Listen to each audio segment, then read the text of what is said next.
Hello दोस्तों, स्वागत है आपका आज की हमारी एक और नई वीडियो में। आज हम करने जा रहे हैं यूनिट नंबर 5 जो है उसमें संबंधित फिजिक्स की जो बीएससी सेकेंड ईयर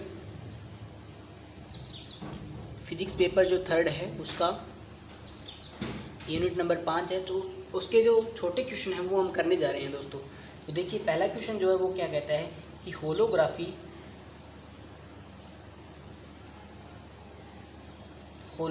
किसे कहते हैं। तो देखिए दोस्तों, होलोग्राफी जो है ये होलो और ग्राफी दो शब्द से बना हुआ है और ये जो नाम है वो ग्रीक भाषा से लिया गया है। किससे लिया गया भी दोस्तों? ग्रीक भाषा से लिया गया है। तो यह शब्द ग्रीक भाषा से लिया गया है, जिसमें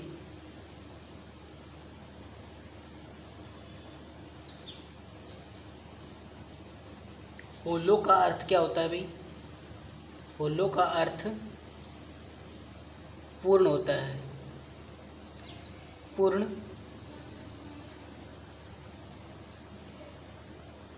होता है अर्थात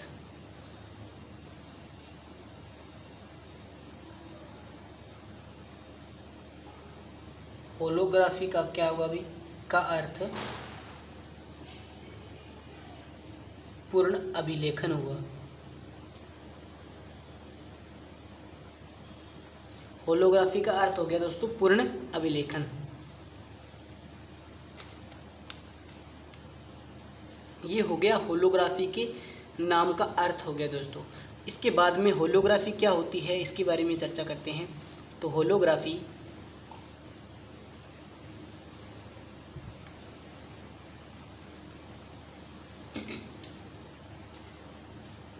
एक तो जैसे हम नॉर्मल फोटोग्राफी करते हैं तो उसके अंदर क्या होता है अभी, एकदम फ्रंट के सामने की चीज़ों का वो है स्केच लिया जाता है। इसके अंदर चारों तरफ उसके जो त्रिविमीय जो होता है, तो त्रिविमीय जो फोटो आती है इसके अंदर होलोग्राम के अंदर।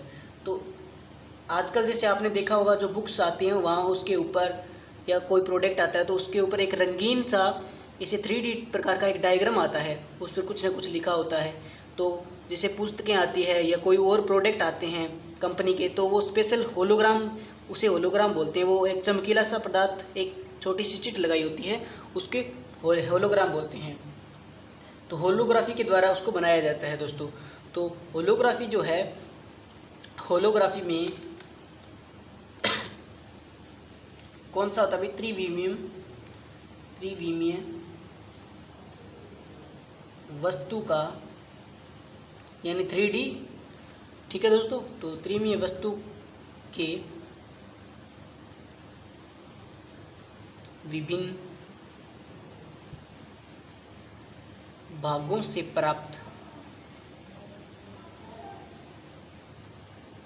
प्रकाश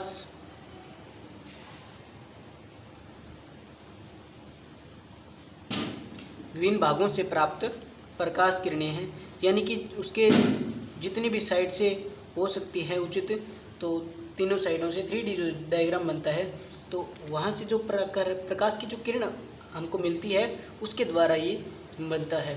तो विभिन्न भागों के प्रकाश किरणों के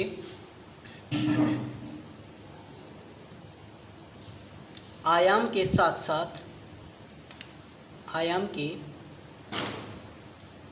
साथ कला परिवर्तनों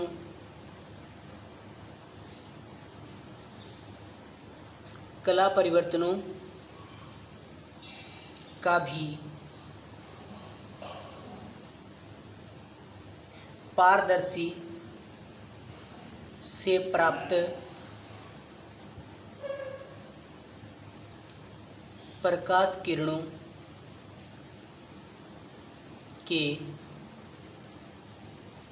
आयाम के साथ साथ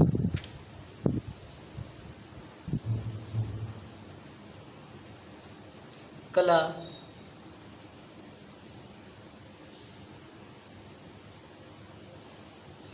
परिवर्तनों का भी पारदर्शी फोटोग्राफी फोटोग्राफिक प्लेट पर फोटोग्राफिक प्लेट पर प्लेट को फोटोग्राफिक प्लेट को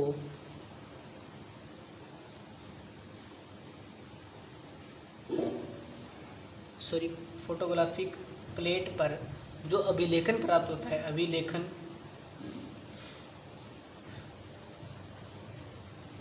होता है,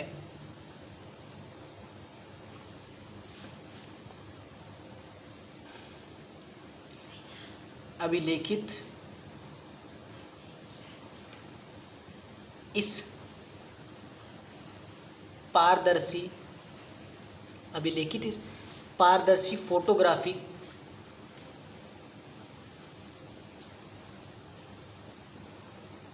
फोटोग्राफिक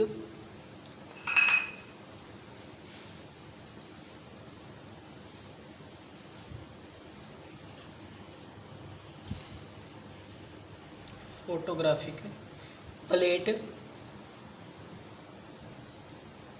को क्या कहते हैं अभी को होलोग्राम फोटोग्राफिक प्लेट जो है उसको क्या कहते हैं दोस्तों, होलोग्राम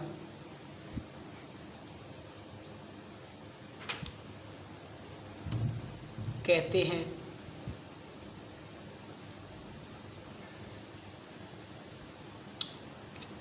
किसी वस्तु की आकृति किसी वस्तु की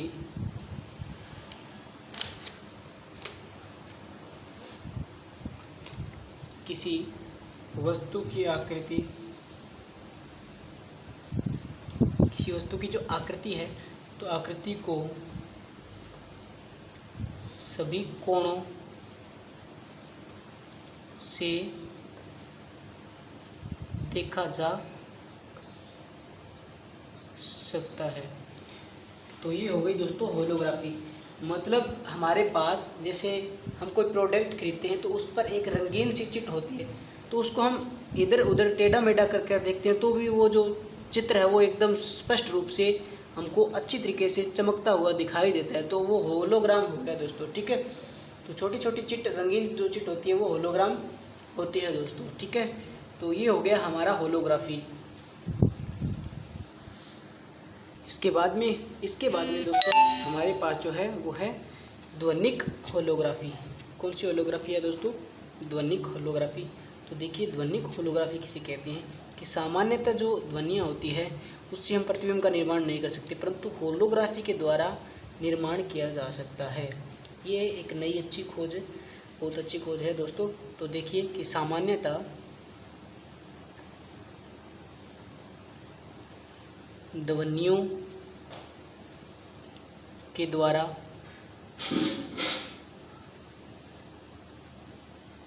प्रतिबिंबों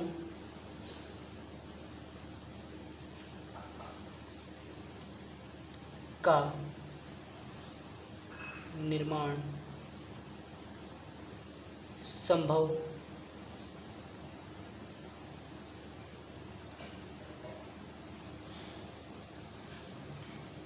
नहीं होता, परंतु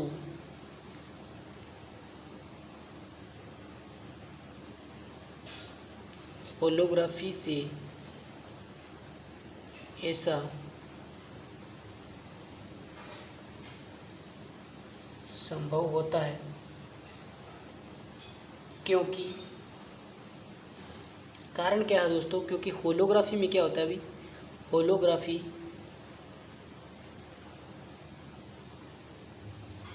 में फोकस करने के लिए मतलब फोकस करने के लिए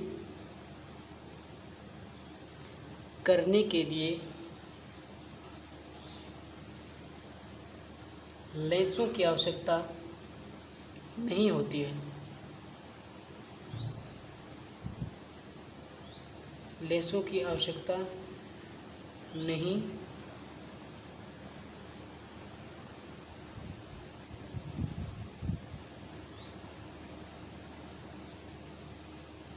नहीं होती है दोस्तों।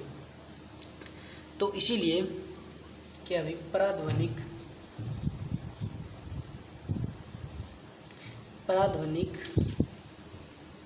तरंगों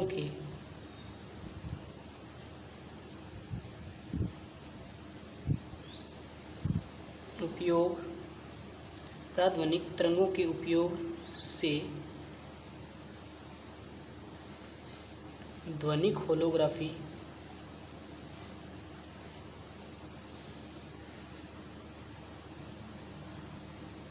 अधिक सुगम व सक्षम हो गई है। हाँ तो दोस्तों, ध्वनिक होलोग्राफी किसे कहते हैं आपको पता चलेगा कि सामान्यतः ध्वनियों के द्वारा प्रतिबिंबों का हम क्या भी निर्माण नहीं कर सकते, परंतु होलोग्राफी का उपयोग करके हम इसे ऐसा करके हम संभव कर सकते हैं। क्योंकि होलोग्राफी के में क्या नहीं होता, भी लेंसों की आवश्यकता नहीं होती है फोकस करने के लिए। तो होलोग्राफी में फोकसिंग करने के लिए लेंसों की आवश्यकता नहीं होती है।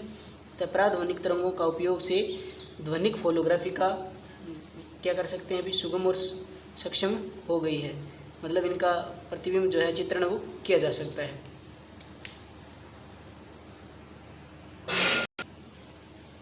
इसके बाद में दोस्तों हमारे पास क्वेश्चन नंबर जो 3 है वो कहता है कि सूचना संग्रहण को बताइए। सूचना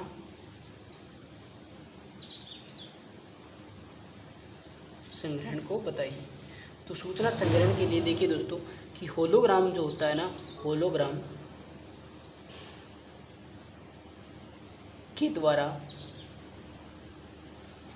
के द्वारा किसी भी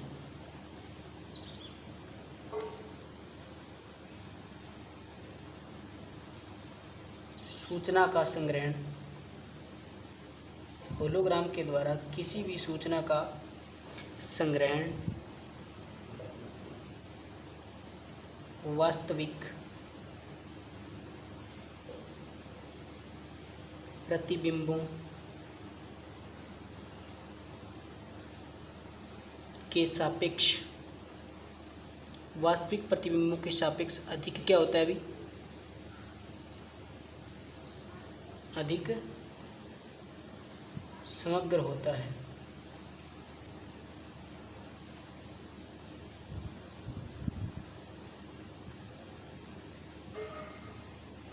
तथा इन सूचनाओं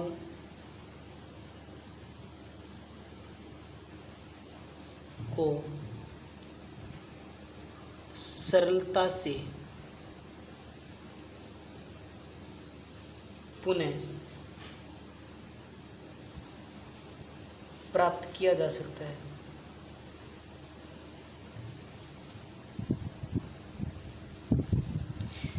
क्या कर सकते हैं, इनको पुनः सरलता से प्राप्त किया जा सकता है। माइक्रोफिल्म जो होती है ना, माइक्रोफिल्म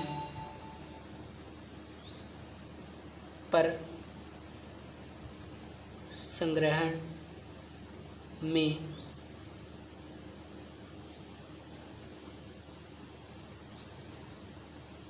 फोकस दूरी, माइक्रोफिल्म पर संग्रहण में फोकस की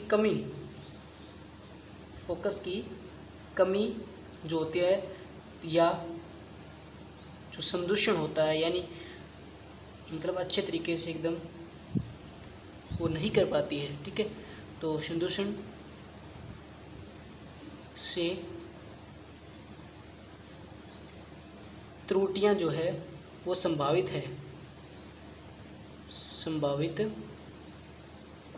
होती है। ये माइक्रोफिल्म्स के बारे में बोल रहे हैं कि माइक्रोफिल्म्स में क्या हो सकता है, इसमें कोई थोड़ी बहुत त्रुटि रह सकती है, परंतु जो होलोग्राफी है,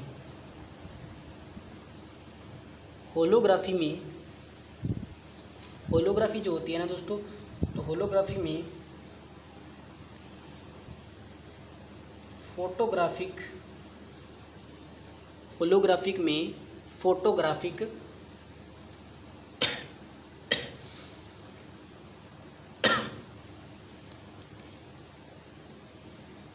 प्लेट या फोटोग्राफिक प्लेट या जो लिथियम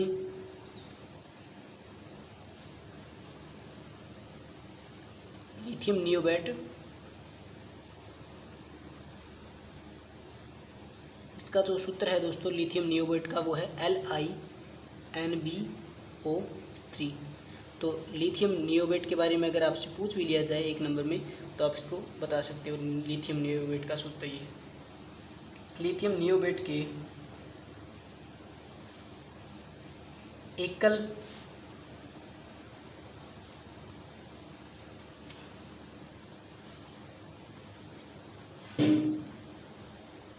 क्रिस्टलों में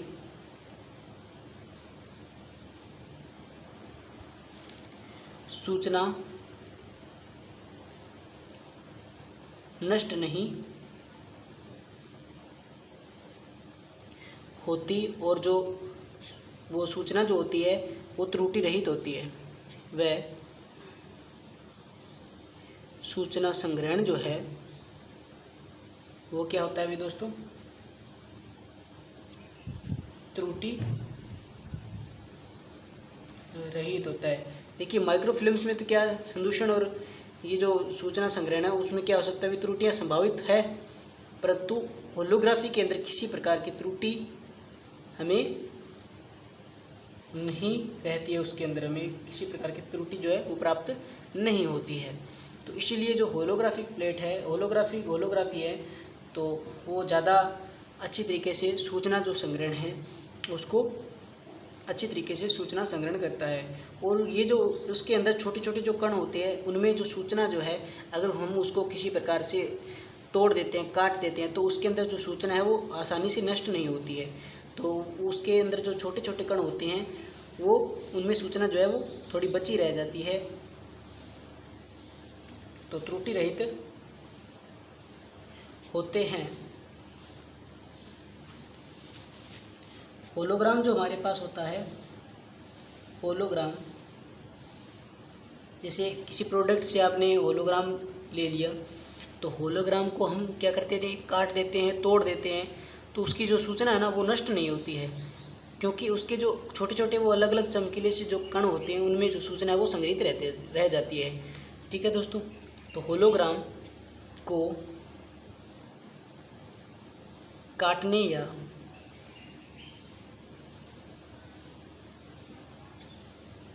टूटने पर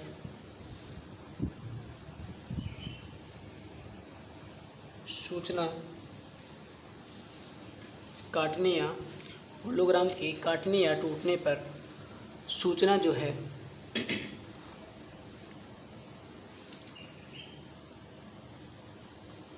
नष्ट नहीं होती है। सूचना नष्ट नहीं होती है क्योंकि क्या होता है अभी उसके हर अंश में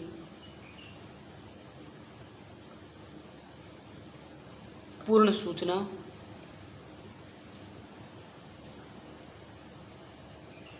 संग्रहित रहती है। पूर्ण सूचना संग्रहित रहती है। टूटने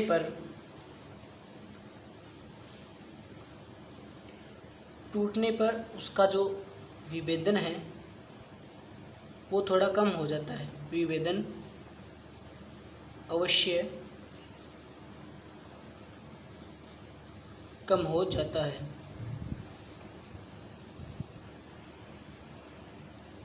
हाँ तो दोस्तों ये हो गया हमारे पास सूचना संग्रहण जो है हो गया। होलोग्राम के द्वारा किसी भी सूचना का संग्रहण हम क्या कर सकते हैं, भी वास्तविक प्रतिबिंबों के सापेक्ष अधिक समग्र होता है तथा इन सूचनाओं को सरलता से पुनः क्या किया जा सकता है दोस्तों, प्राप्त किया जा सकता है।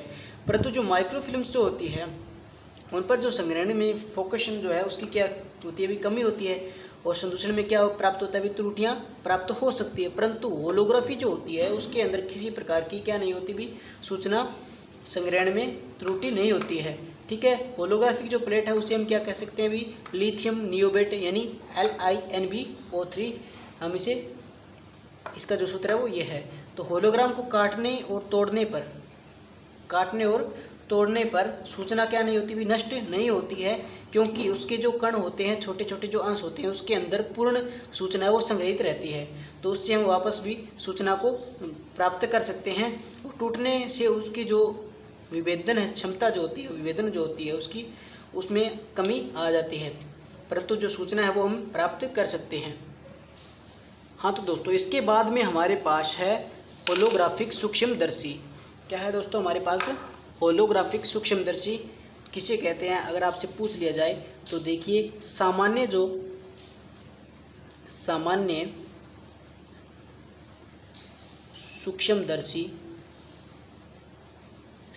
सूक्ष्मदर्शी के सापेक्ष अगर उसकी तुलना करते हैं ना, तो सामान्य जो सूक्ष्मदर्शी होती है तो उसके सापेक्ष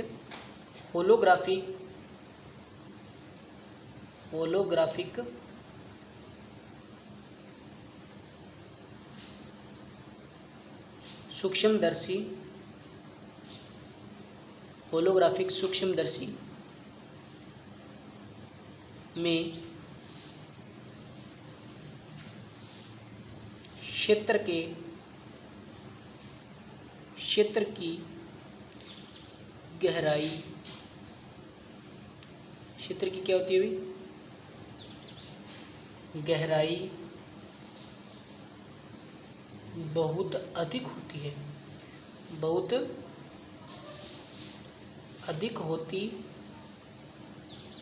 है तथा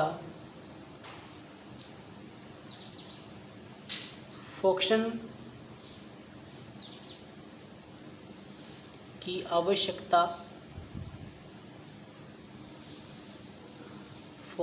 आवश्यकता नहीं होती है।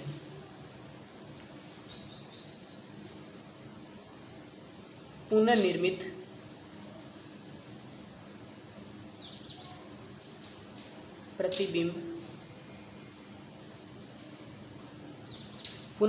प्रतिबिंब में अपनी इच्छा के अनुसार इच्छित अनुप्रस्थ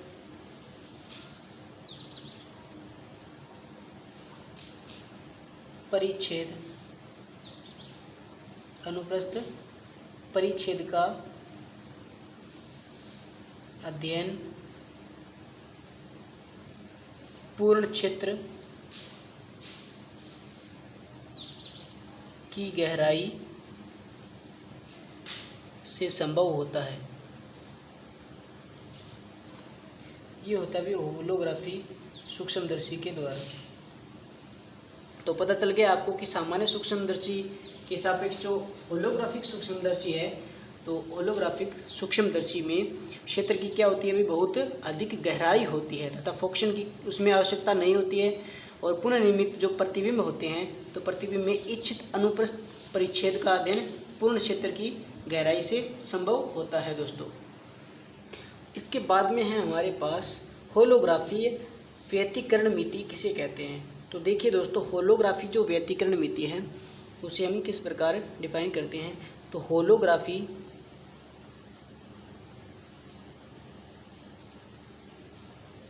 की सबसे अधिक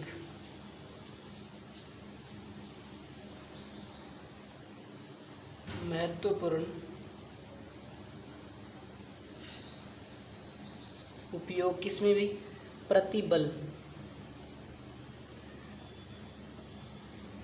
विकृति व पृष्ठ अवरूपण की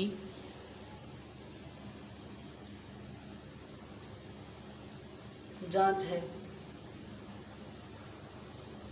इसमें की गई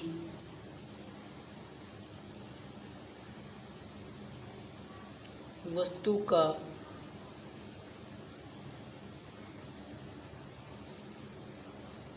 प्रारंभिक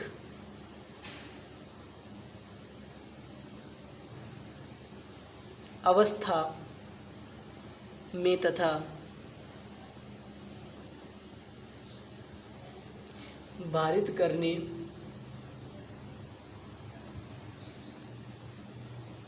के पश्चात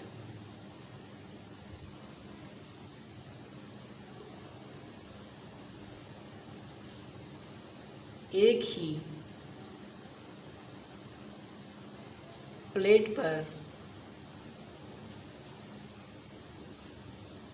होलोग्रामों का निर्माण किया जाता है। ये इसकी खास बात है दोस्तों कि एक ही प्लेट पर क्या किया जाता है, होलोग्रामों का निर्माण किया जाता है। तत्पश्चात उसके पश्चात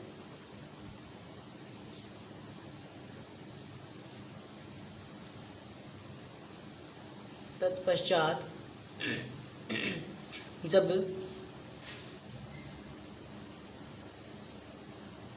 होलोग्राम द्वारा प्रतिबिंब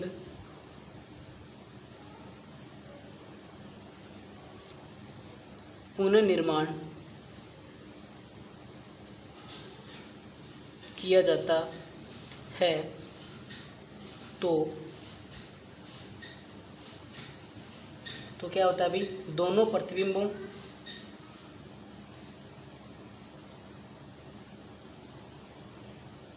के एक साथ प्रेक्षण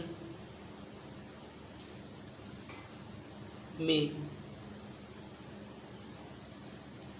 उनमें व्यतिकरण होता है। व्यतिकरण होता है।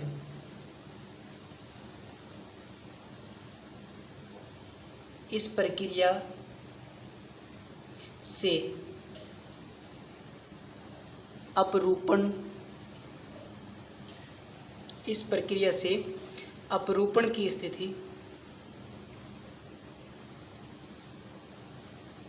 पर फ्रिंजें प्रेक्षित होती है।